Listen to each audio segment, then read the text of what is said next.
किसी से भी सीमा विवाद नहीं करता है।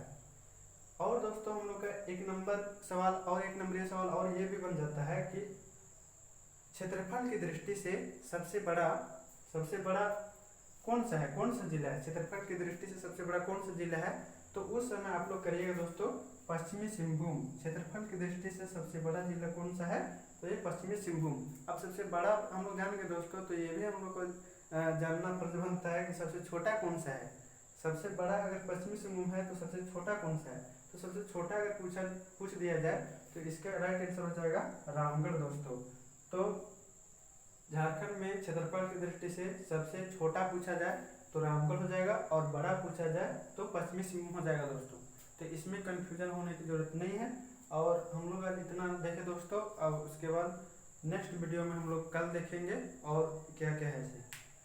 धन्यवाद।